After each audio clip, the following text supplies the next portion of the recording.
Welcome back to Eliances Heroes, where heroes in business align. To be part of our super community and find out more about Eliances, visit www.Eliances.com.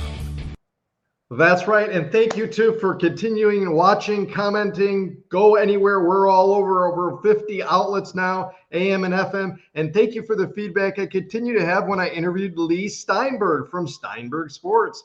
So he's the one, pretty famous guy in regards to working with many athletes. And again, you can go to Eliances.com. That's Eliances.com, the only place where entrepreneurs align. All right.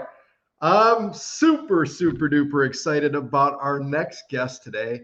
I'm a big fan of their place. And I think you will be too, especially if you're interested in the collectible industry, because with that, we have Brian Dwyer. He is the president of Robert Edward Auctions. That's right, Robert Edward Auctions, the world's most premier auction house for sports memorabilia and trading cards. You could reach him at robertedwardsauctions.com. And of course, we'll have that also too on our website at Eliances.com. You know that now, Eliances.com, the only place where entrepreneurs align. All right, Brian, take us back in time and like your path, because I mean, now you're president of Robert Edward Auctions, but like, where did that all start? Like, what was your first thing of just getting into the hobby and then now being able to be president? Yeah, so my origin is not too dissimilar from a lot of people, and I trace it back to being 6 years old when my parents bought me some baseball cards, and I don't recall if it was a birthday or Christmas or what the occasion was, but I just became instantly enamored with going through them and sorting them and seeing some of my favorite players. And so then that became a very easy gift for my parents and other family members to give me throughout the years. And about 6 or 7 years later, this website called eBay showed up on the scene. And I loved the idea that me as a kid growing up in upstate New York could buy and sell with people from all around the country and the world and further my own collection. So that really just got my juices flowing, my collection growing. And then I turned it into a little bit of a side business in high school, expanded it even more in college. And then when I graduated, it was in the midst of a very tough job market. So the prospects in my field were not that great. And I said, let me see if I can turn my hobby into a career. I didn't know if it would be a full-time gig or if it would be a long-term gig, but I thought it would at least get me a steady paycheck. And so that's what I did. I went to work for an authentication company in the field, SGC, one of the premier grading companies in our world. And I loved it. And I was there for 3 or 4 years running their business development team and getting the word out about their services. And the people I met were incredible.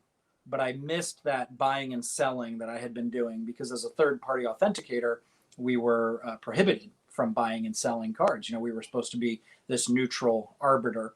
And so I left, and that was in 2010. And I started my own auction platform because at the time there was not a middle ground between eBay, which was a do-it-yourself, and the major auction houses that existed who served very high-end clients with very high-end items. And so my website at the time was geared towards providing that concierge level service to collectors at a lower dollar level and taking the power out of their hands, which is what they wanted. Nobody wanted to be listing and doing photography and shipping their items themselves. And so I did that. And then that was a great opportunity for me. Lasted a little over 1.5 years before I caught the attention of the founder of Robert Edward Auctions. And he said, I like what you're doing. People like what you're doing. Would you consider joining our team? Wow. And so I always tell people it was like I was playing minor league baseball and the Yankees called me and said, hey, we're playing the Red Sox tonight. Do you want to start in center field? And so they reached out to you. He reached out to you. Yeah, he did. So in our community, there's a lot of active message boards and a lot of feedback. It's a large but tight-knit community. And so he had heard about what I was doing. We had known each other through my time with the authentication company. And he had only had 2 employees at the time. He was only doing 1 auction a year. And so he reached out to me and said, if you'd consider coming on board, I'd love to have you. And so that was 2012 when I joined him. grew from one auction a year to 2 auctions a year, which was monumental change in his world. And then about 7 years ago, he retired, and he said, "Do you want to own the business, or do you want to work for somebody that owns the business?" And so I jumped at the opportunity, and here we are. Amazing. I mean, absolutely amazing. Now, president of Robert Edward Auctions. What a great career path. There's in the sports memorabilia and trading card industry. I mean, it's just grown dramatically in recent years. I mean, even with the thing of COVID, right afterwards, everything shot up through the roof. I mean, it just kept going and going. What have you seen? Like, what's the secret of why this is happening, and what's driving it with this huge growth? Yeah, so you mentioned COVID, and it's hard to ignore the impact that something like that had on our business. You had people staying at home, looking for hobbies, looking to redirect discretionary disposable income, cleaning out basements and attics that they hadn't thought about in years. People suddenly had a little bit more time maybe than they had had in the past, and they weren't distracted by travel and other things that were restricted at the time. So we saw a lot of people coming into our industry on both sides of the coin. We had people becoming first-time buyers because they were rekindling hobbies that they loved. We had people that were becoming first-time sellers because they were inheriting or finding items. And so all of that really coalesced to pour gasoline on an already popular industry. And we're seeing figures now that just had never been dreamed of in our hobby. We sold a baseball card for $6.6 million in August of 2021. And since then, 3 additional items have eclipsed that. And we're into 8-figure items. We've had 2 items, a Mickey Mantle rookie card and a Michael Jordan jersey, within the industry that have broken the $10 million barrier. So it's been very interesting to watch this, technology and social media drive the interactivity within the industry, and people get exposure to our industry and then view it as many times an alternative investment that they can put their money into. Right. In fact, now there's sites out there, right, that are out there helping people buy a fractional share of some of these sports collectibles. Absolutely. Yeah, that's become very popular. I think that's an area of the business that will actually continue to expand as prices escalate. So it'll be interesting to watch. So when when it was announced and you became the president of Robert Edward Auctions, again, you can reach him at robertedwardauctions.com. You're listening, watching me, David Kogan, host of the Eliances Hero Show. That's ELIANCES.com.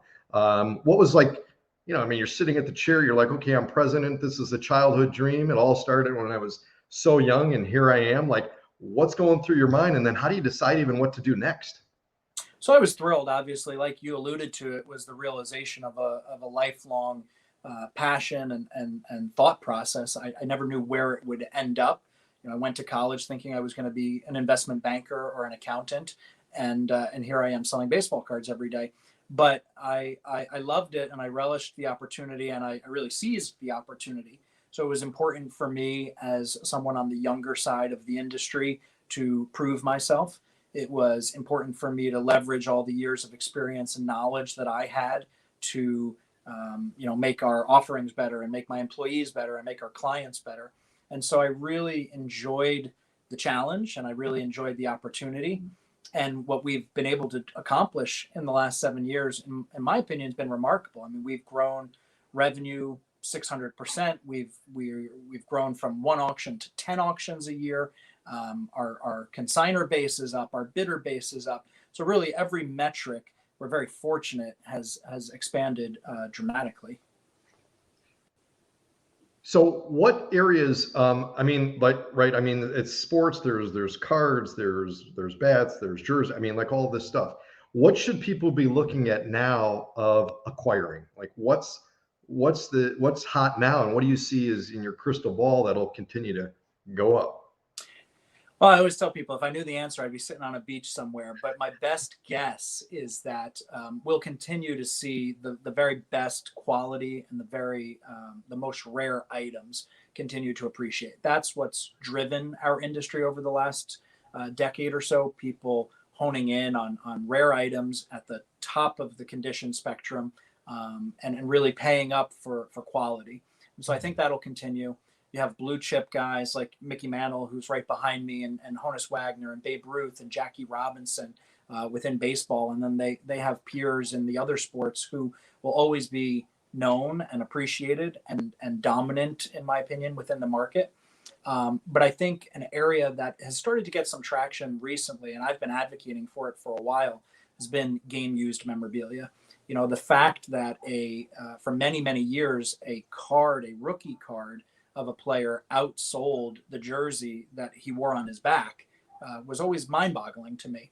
And so we've started to see some of that game used memorabilia outpace the cards. And I think that will continue. Brian, why are with baseballs in particular autographs, why are ones that are single signed typically worth more than ones that there's more signatures on it of well-known players, which it seems much difficult to be able to get? Yeah, it's counterintuitive. You're not the first person to ask about that, but I think it all comes down to prestige. I think people care more about Babe Ruth being on the sweet spot and the only signature on their baseball than some of his teammates who they've never heard of. So, Babe Ruth and Lou Gehrig might be the best 1-2 combo that you could get on a baseball and not suffer value-wise. But when you start adding some of the journeyman players that played alongside them, collectors just view that as a negative.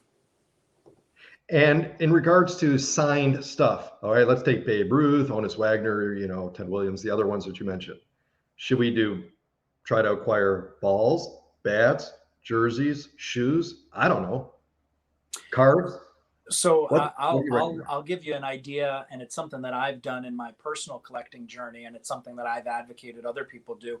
I love the idea of signed checks. You hesitate to say that they're unequivocally authentic because a wife or a secretary or somebody could have signed it.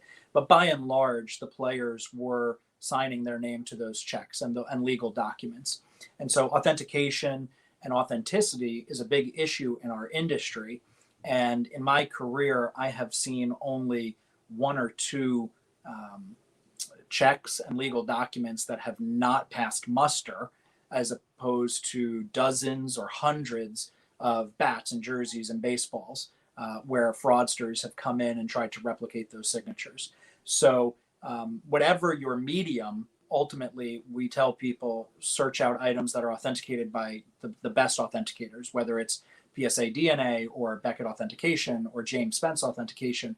Those are companies that have a track record and would be good long-term investments. So, Brian, you bring up a good point. Should we be having an item authenticated by more than one authenticator? You mentioned the 3-4 top ones that are out there. There's probably others and stuff. Does it bring any additional value if we have a PSA and JSA and the others? So in the area of autographs, I think more opinions is better. It's a little bit of a Coke Pepsi debate sometimes. Everybody's got their own preference and doesn't quite necessarily care what the other guy says. But it doesn't hurt, obviously. In my opinion, more is better when it comes to autographs.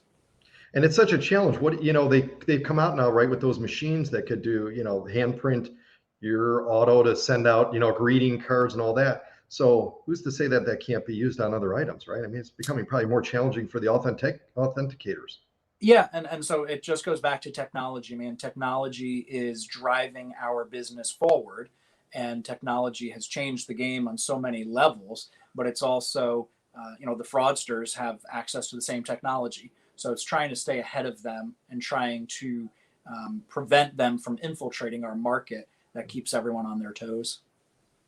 Again, love what you're doing, Brian Dwyer, president of Robert Edward Auctions. Can be reached at robertedwardauctions.com. Brian, I could talk with you for hours. I mean, I'm telling you, this is just great stuff. So what is your prized possession of either autographs, memorabilia, or that? What do you have that you're just like, you know what, I'll never part with this?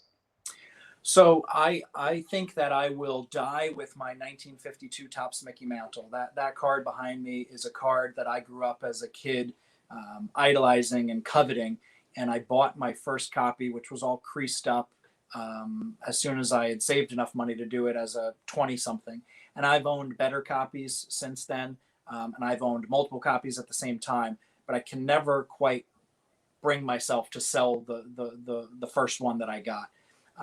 Outside of baseball, I think another area that's undervalued and particularly interesting is historical documents. So I have a 1863 Abraham Lincoln signed document that I'm very fond of, and cost a fraction of what I think it's worth in the big scheme of things. I mean, Abraham Lincoln is on that Babe Ruth level in politics. So those are two items that I think I'll hold for a very long time.